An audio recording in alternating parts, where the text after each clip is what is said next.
Management के अंदर एक फ़िलॉसॉफ़ी है स्वॉट एनालिसिस, यानी कि स्ट्रेंथ, वीकनेसेस, अपॉर्चुनिटीज़ और थ्रेट्स। तो मैं केवल दो चीज़ों पे फोकस करूँगा, हमारी स्ट्रेंथ्स क्या हैं और हमारी इमीडिएट अपॉर्चुनिटीज़ हमारे लिए क्या हैं।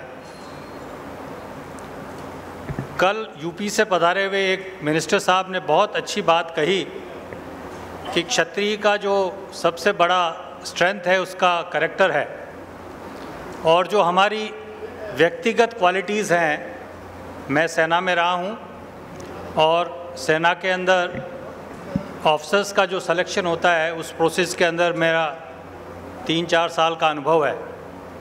तो मैं समझता हूँ कि हर एक व्यक्ति को अपने क्वालिटीज़, पर्सनल क्वालिटीज़ के ऊपर ग्रेड किया जाता है और उन्हीं क्वालिटीज़ के बेस के ऊपर उसको किसी भी पद के लिए उपयुक्त माना जाता है।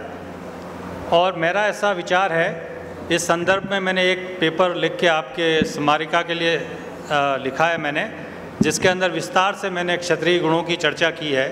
हम सबको मालूम है कि ये गुण हमारे अंदर हैं, और किसी भी समाज में अगर गुण हैं तो सर्वाधिक गुण हमारे ही समाज के अंदर निहित हैं।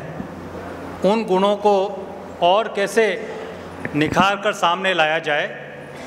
हम लोग यहाँ पर कई बातें कर रहे हैं, लेकिन जो एक्चुअल काम कर रहा है उसके बारे में किसी ने अभी तक कुछ बोला नहीं है। तो उसी के श्रेणी में मैं एक छोटा सा सुझाव देना चाहता हूँ कि हमारे को क्षत्रियों के गुणों को उभारने के लिए एक ह्यूमन रिसोर्स डेवलपमेंट सेंटर की ज़रूरत है। जो हमारे जो युवा भाई हैं, हमारे बच्चे हैं, उनके अंदर उन गुणों को कैसे उभारा जा सके। हर एक व्यक्ति की पढ़ने लिखने की क्षमता, शारीरिक क्षमता सब अलग अलग होती है। किस व्यक्ति के लिए कौन सा कार्य सबसे उपयुक्त है, इसका जानना भी ज़रूरी है। आज हमारे समाज के अंदर मार्गदर्शन का बहुत ही अभाव है, क्योंकि मैंने हज़ारों बच्चों के साथ इंटरेक्शन किया है। 90% या 95% लोगों को पता नहीं मैं ज़िंदगी में करना क्या चाहता हूँ। अगर मेरा ये उद्देश्य सेना में भर्ती होना है, तो अगर सेना में भर्ती नहीं हुआ तो फिर मैं क्या करूँगा। मैं अभी ग्रेजुएशन कर रहा हूँ, मेरे इसके बाद मैंने क्या करना है मुझे अभी तक पता नहीं है। जब ग्रेजुएशन करूँगा तब पता करूँगा।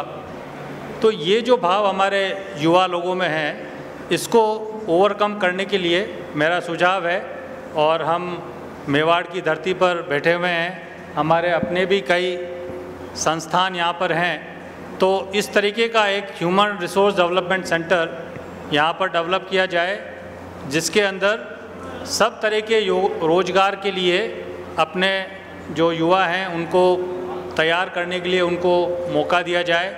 उसके लिए कोचिंग क्लासेस डेवलप की जाए। अगर सेना में भर्ती होना है तो चाहे उसमें जवान हो, पैरामिलिट्री फोर्सेस हो, सिपाही हो पुलिस के अंदर, या फॉरेस्ट सर्विसेज हो, उनके लिए मार्गदर्शन करने का कोई शेड्यूल बनाया जाए। अगर कोई पटवारी, तहसीलदार, आरएस, आईएएस बनना चाहता है, उसकी अपॉर्चुनिटीज़ अवेलेबल हो। तो अगर हम ऐसा कोई प्रकल्प हम लेके आते हैं, मेरे पास उसके लिए बहुत विस्तृत रूप से कैसे इसको क्रियान्वित करना है, उसके अंदर अर्थ की भी रिक्वायरमेंट रहेगी, तो उसके लिए कौन हमें धन का सहयोग करेगा। तो ऐसा एक सेंटर हम इनिशियली उदयपुर के अंदर बनाएं और उसको अन्य राज्यों में या किसी अन्य स्थान पर उसको रिप्लिकेट कर सकते हैं जब आपको सक्सेस मिल जाए।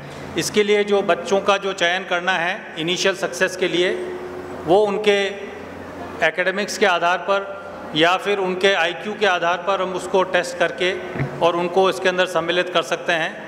जो लोग सक्षम नहीं हैं उनको समाज मदद करे, और ये प्रकल्प अगर हम इस सम्मेलन के अंत में डिसाइड करते हैं, मेरे ख्याल से समाज के लिए बहुत ही बड़ा योगदान रहेगा।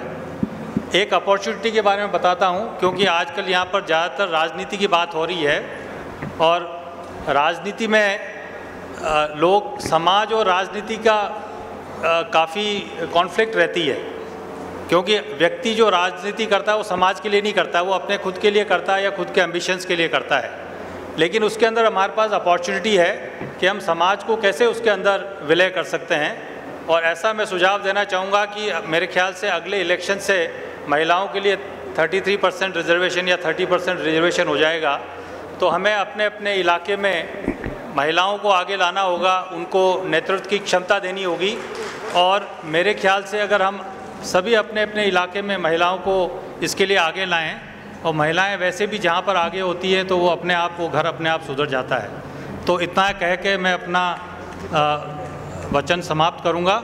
और अगर ऑर्गेनाइजर टीम को मेरे किसी भी सहयोग की ज़रूरत है, मैं उदयपुर में ही रहता हूं, मैं आपके साथ मिलकर, और इन अन्य बिंदुओं पे भी काफ़ी मेरे पास पॉइंट्स हैं, लेकिन आज समय नहीं है, उसके ऊपर हम चर्चा कर सकते हैं। धन्यवाद। जय हिंद, जय मेवाड़।